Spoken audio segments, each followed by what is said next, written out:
Hello dear students, now we are going to start a new topic, electric field intensity due to a non-conducting, क्या लेके चल रहे हैं हम, non-conducting charged solid sphere।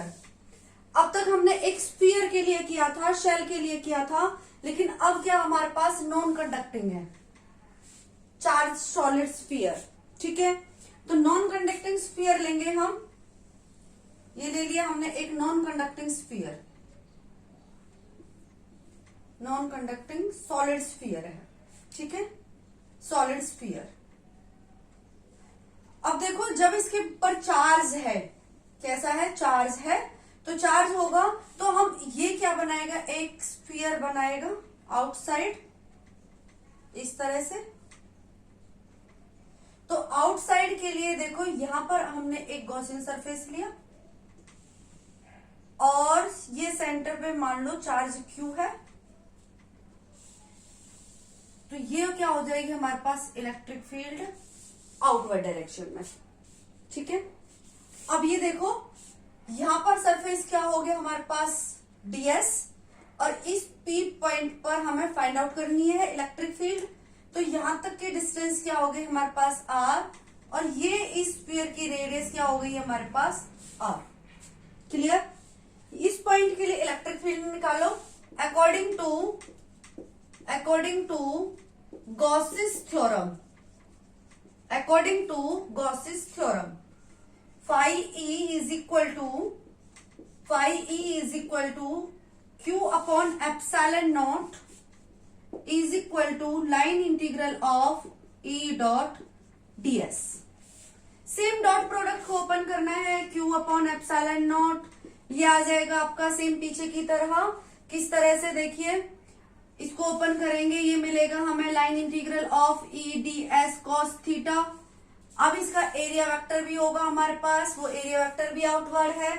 Theta हमारे पास क्या हो जाएगा, 0, कॉस 0 की वैल्यू क्या होगी, 1। ये दोनों सेम डायरेक्शन में है, तो यहां से मिल जाएगा हमें ई डी एस। स्फीयर है तो स्फीयर के लिए सरफेस एरिया क्या होगा हमारे पास, 4 pi R square, Q upon epsilon naught. E कितनी आ गई हमारे पास, Q upon 4 pi epsilon naught R square. ये हमारे पास आउटसाइड के लिए है। किसके लिए है, outside the outside the solid sphere. अब हमारे पास लेते हैं इसके सरफेस पर, इस सरफेस पर हमने पॉइंट ले लिया P। सरफेस कितना हो गया, ds स्मॉल, यूनिट वेक्टर, बाहर की साइड इलेक्ट्रिक फील्ड भी आपकी क्या वहां पर है, आउटसाइड। सेम एंगल क्या हो जाएगा आपके पास, 0, यही आएगा। बट अब की बार हमारे पास जो ये डिस्टेंस है, ये यहां तक रहेगी। ये डिस्टेंस कितनी हमारे पास, r, तो हमारे पास किसके लिए आएगी, एट दी सरफेस के लिए r किसके इक्वल हो जाएगी, r के इक्वल। तो E is equal to Q upon 4 pi epsilon naught R square. इस पॉइंट के लिए इलेक्ट्रिक फील्ड क्या रहेगी हमारे पास, मैक्सिमम रहेगी। क्या रहेगी, मैक्सिमम रहेगी। अब बात आती है कि हमारे पास इनसाइड, अब तो लिया था हमने ये सरफेस पर, अब कहीं भी हम इनसाइड लेते हैं, अंदर की तरफ लेते हैं। देखो ध्यान से कि जो हमारे पास यहाँ पर जो ये रेडियस है, ये जो केस किया था, यहाँ पे क्या था कि हमारे पास जो स्मॉल r थी वो ग्रेटर r थी, और यहाँ पे जो केस किया था हमने, यहाँ पर जो r थी, जो हमारे पास r थी, कौन सी वाली, ये r किसके इक्वल थी, r के इक्वल थी। ठीक है, अब कहा ले रहे हैं हम, इनसाइड। इनसाइड के लिए क्या है बेटा, कि हमारे पास जो पॉइंट है, वो जो r है, ये वाली r क्या हो जाएगी, लेस हो जाएगी, किससे, कैपिटल R से। ये आ जाएगा हमारे पास इनसाइड के लिए। ठीक है, क्योंकि यहां तक हमारे पास रेडियस है, रेडियस से हम कम ले रहे हैं। ठीक है, इनसाइड के लिए। तो इनसाइड के लिए हमारे पास, आप इनसाइड करने से पहले आप पॉइंट को नोट कीजिए, यहां पर जो E है वो इनवर्सली प्रोपोर्शनल है। E है वो हमारे पास इनवर्सली प्रोपोर्शनल आ रहा है। यहाँ आपका R ये इक्वल आ रहा है, मतलब है तो वो इनवर्सली प्रोपोर्शनल, बट ये इक्वल आ रहा है, सरफेस के लिए मैक्सिमम है। अब इनसाइड के लिए देखो, मैं इसको इरेज कर रही हूं, कर देती हूं इसको, गॉस थ्योरम से ही करेंगे इसको, सेम आएगा बिल्कुल ऐसे ही।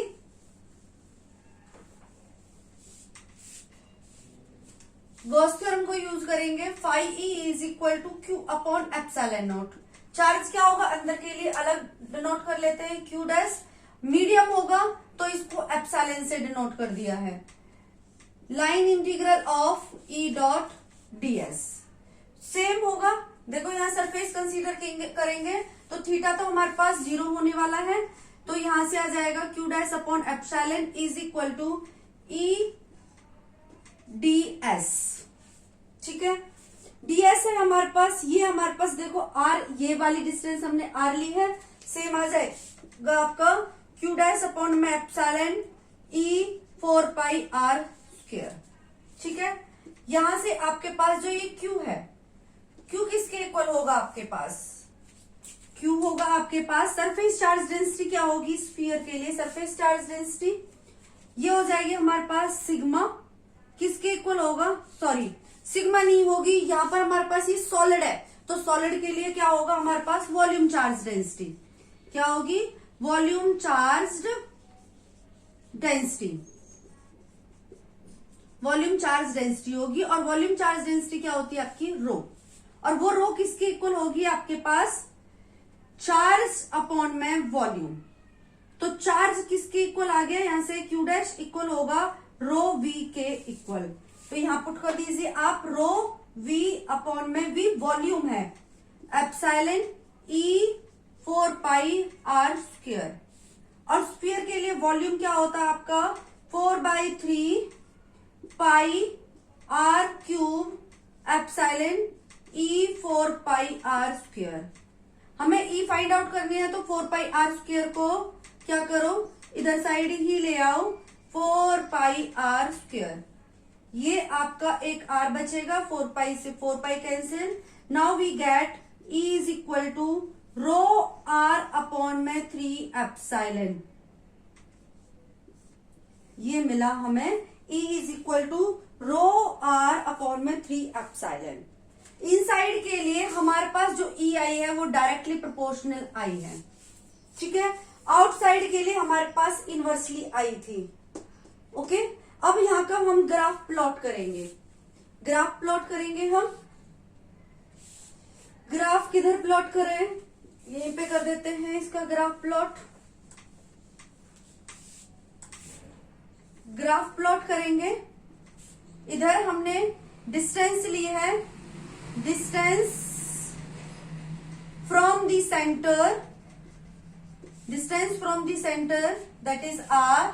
ये इलेक्ट्रिक फील्ड, देखो जब हम सेंटर पे लेंगे तो आर क्या होगी हमारे पास 0 होगी, तो इलेक्ट्रिक फील्ड भी 0, तो कहां से चलेगा यहां से, ये कहां तक बढ़ेगा जब तक हम सरफेस पर आएंगे, तो ये चलेगा आपका डायरेक्टली प्रोपोर्शनल, यहां आ जाएगा R is equal to R maximum, इसके बाद आपका इनवर्सली प्रोपोर्शनल है, इसके बाद क्या है आपका इनवर्सली प्रोपोर्शनल है। ओके, ये आपका डायग्राम है, आई होप आप समझ गए होंगे।